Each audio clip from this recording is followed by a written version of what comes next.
Hello my dear student, क्या आप सभी का बोर्ड्स एग्जाम बहुत करीब है और आप सब अपनी तैयारी को लेकर के काफ़ी चिंतित हैं। सो स्टूडेंट, आप बिल्कुल सही जगह पर आए हुए हैं, क्योंकि इस चैनल पर आप सभी को मिलेगा आपकी जितनी भी सब्जेक्ट है सारे सब्जेक्ट के चैप्टर वाइज करके ऑब्जेक्टिव क्वेश्चन, जो कि सारी की सारी क्वेश्चन आपकी बोर्ड एग्जाम में पूछी जाएगी। इसके बाहर एक भी क्वेश्चन नहीं जाएगा।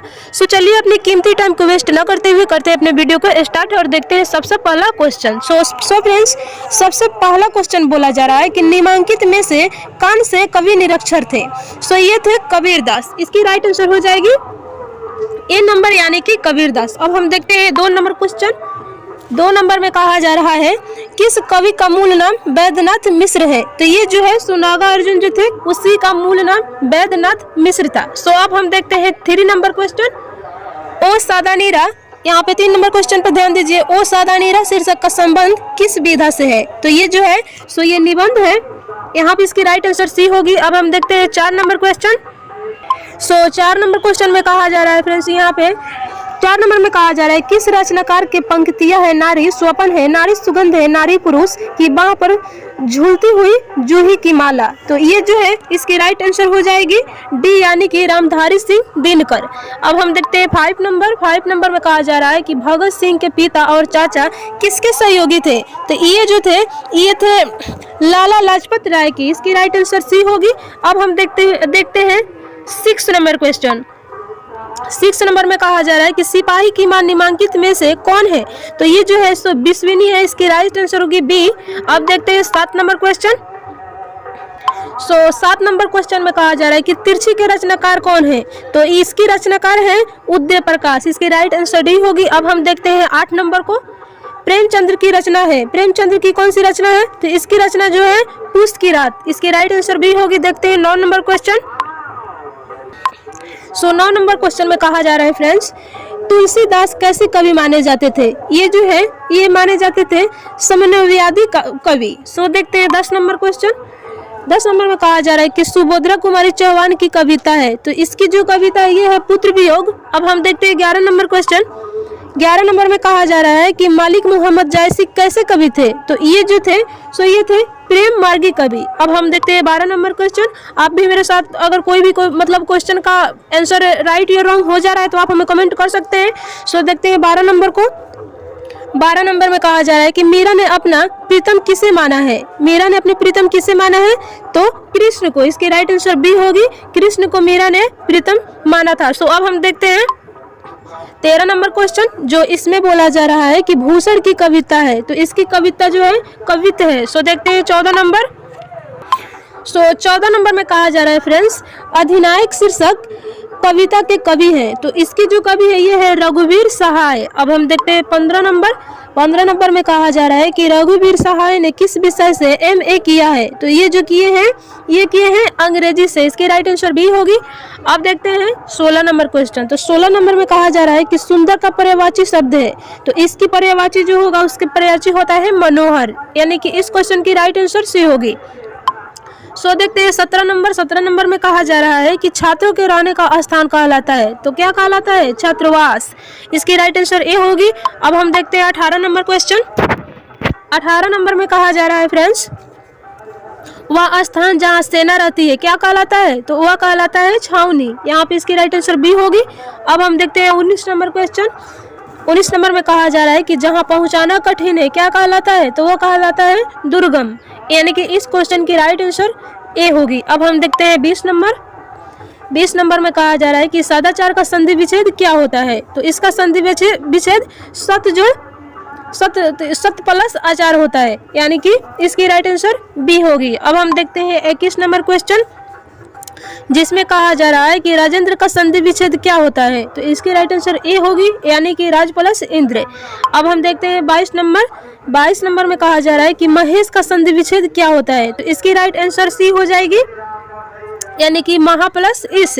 अब हम देखते हैं 23 नंबर क्वेश्चन को। सो फ्रेंड्स, 23 नंबर क्वेश्चन में कहा जा रहा है यहाँ पे तपोबल का संधि विच्छेद क्या होता है। तो इसकी राइट आंसर ए होगी, यानी कि तप प्लस बल होता है। अब देखते हैं 24 नंबर, सज्जन का संधि विच्छेद क्या होता है। तो इसकी राइट आंसर डी होगी, यानी कि सत प्लस जन होता है। अब हम देखते हैं 25 नंबर क्वेश्चन, जिसमें कहा जा रहा है प्रतिनिधि में कौन सा उपसर्ग है। तो इसमें इसकी राइट आंसर ए होगी, यानी कि प्रति जो है इसमें उपसर्ग है। अब हम देखते हैं 26 नंबर क्वेश्चन। 26 नंबर में कहा जाए कि पुत्र वियोग में माँ ने किसके भय से अपने लाल को गोद से नहीं उतारा था। सो इसकी राइट आंसर सी होगी, यानी कि ठंड की वजह से माँ ने अपने बच्चों को गोद से नहीं उतारा था। सो अब देखते हैं 27 नंबर क्वेश्चन।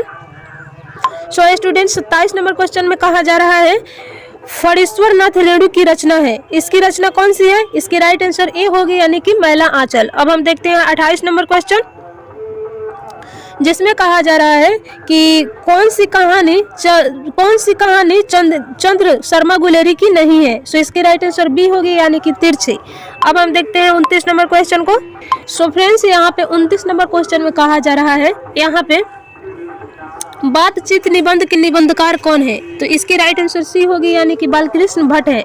अब हम देखते हैं 30 नंबर क्वेश्चन, जिसमें कहा जा रहा है कि ओसादा नीरा के लेखक है। इसके लेखक कौन है? सो इसकी राइट आंसर बी होगी, यानी कि जगदीश चंद्र मथुर। अब हम देखते हैं 31 नंबर क्वेश्चन, जिसमें कहा जा रहा है कमल का पर्यायवाची शब्द है। तो एक कमल का पर्यायवाची होता है सरोज, यानी कि इस क्वेश्चन की राइट आंसर ए होगी। अब हम देखते हैं 32 नंबर क्वेश्चन को, जिसमें कहा जा रहा है उपवन में कौन सा उपसर्ग है। तो इसकी राइट आंसर की बात की जाए तो इसकी राइट आंसर क्या हो जाएगी? बी हो जाएगी, यानी कि उप जो है सो उपसर्ग है। अब देखते हैं 33 नंबर क्वेश्चन है स्टूडेंट, जिसमें कहा जा रहा है कि प्रकाशित में कौन सा प्रत्यय है। तो ये जो है इत है, यानी कि इस क्वेश्चन की राइट आंसर ए होगी। अब हम देखते हैं 34 नंबर क्वेश्चन, जिसमें हमसे कहा जा रहा है कि जिसने यश प्राप्त किया है उसे एक शब्द में क्या कहा जाता है। तो 34 नंबर क्वेश्चन की राइट आंसर बी होगी, यानी कि यशवी बोला जाता है। अब हम देखते हैं 35 नंबर क्वेश्चन, जिसमें कहा जा रहा है नाक काटना मुहावरे का अर्थ क्या होता है। तो इस मुहावरे का अर्थ होता है अपमानित होना, यानी कि हम बोलचाल भाषा में जैसे हम लोग सुने भी हुए हैं कि लोग कहते हैं कि ये हमारे नाक को कटवा दिया, तो इसको मतलब कि हमें बहुत अपमानित किया। सो देखते हैं 36 नंबर क्वेश्चन। 36 नंबर में कहा जा रहा है फ्रेंड्स, यहाँ पे दाने दाने को तरसना मुहावरे का क्या अर्थ होता है। तो इस मुहावरे की राइट आंसर ए होगी, आप सभी को मालूम होगी, भूखमरी की स्थिति होना, इसी को कहते हैं दाने दाने को तरसना। सो अब देखते हैं 37 नंबर क्वेश्चन। सो स्टूडेंट यहाँ पे 37 नंबर क्वेश्चन में कहा जा रहा है सब्ज बाग दिखाना मुहावरे का अर्थ है। इस मुहावरे का क्या अर्थ है? इसकी राइट आंसर बी होगी, यानी कि लालच देना। अब हम देखते हैं 38 नंबर क्वेश्चन। 38 नंबर क्वेश्चन में कहा जा रहा है कि गाल बजाना मुहावरे का अर्थ क्या होता है। सो गाल बजाना मुहावरे को अर्थ होता है डिंग हाँकना, यानी कि राइट आंसर इसकी जो है सो ए हो जाएगी। अब हम देखते हैं 39 नंबर क्वेश्चन, जिसमें कहा जा रहा है कि हाथ पैर कौन सा समास है। तो ये जो है सो द्विंद्व समास है, इसकी राइट आंसर बी होगी। अब बात करते हैं 40 नंबर को। 40 नंबर में कहा जा रहा है कि चक्रपाणी कौन सा समास है। तो ये जो है सो बहुब्रीहि समास है। अब हम बात करते हैं 41 नंबर की। 41 नंबर में कहा जा रहा है नीलांबर कौन सा समास है। तो ये जो है बहुब्रीहि समास है, यानी कि इस क्वेश्चन की राइट आंसर डी होगी। अब हम देखते हैं आगे की क्वेश्चन, यानी कि 42 नंबर। 42 नंबर में कहा जा रहा है कि चिड़ी मार कौन सा समास है। चिड़ी मार जो है सो कौन सी समास है। तो इस क्वेश्चन की राइट आंसर की बात की जाए तो इसकी राइट आंसर सी हो जाएगी, यानी कि तत्पुरुष है। सो अब हम देखते हैं 43 number question. So friends 43 number question में कहा जा रहा है चतुर्भुज कौन सा समास है। चतुर्भुज कौन सा समास है। 43 नंबर क्वेश्चन की राइट आंसर होगी बी, यानी कि बहुब्रीहि समास है। अब हम देखते हैं 44 नंबर क्वेश्चन। 44 नंबर में कहा जा रहा है कि आजन्म कौन सा समास है। तो ये है, यहाँ इसकी राइट आंसर ए होगी, यानी कि अव्ययीभाव समास है। अब हम देखते हैं 45 नंबर क्वेश्चन। 45 नंबर में कहा जा रहा है कमल नयन कौन सा समास है। कमल नयन कौन सा समास है। तो ये जो है इसकी राइट आंसर ए हो गया, यानी कि कर्मधारय। अब हम देखते हैं 46 नंबर को। 46 नंबर में कहा जा रहा है कि बड़प्पन में कौन सा प्रत्यय है। तो इसमें जो है सो इसकी राइट आंसर डी होगी, यानी कि अपन जो है सो इसमें प्रत्यय है। अब हम देखते हैं 47 नंबर क्वेश्चन को।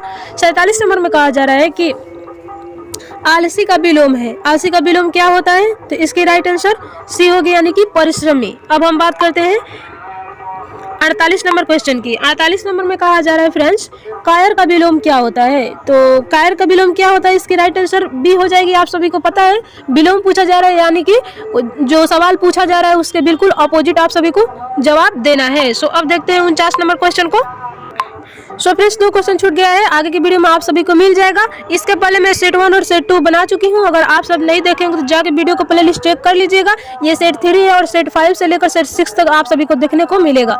सो चलिए डियर स्टूडेंट, मिलती हूँ नेक्स्ट वीडियो में नेक्स्ट टॉपिक के साथ। तब तक के लिए बाय स्टूडेंट, टेक केयर।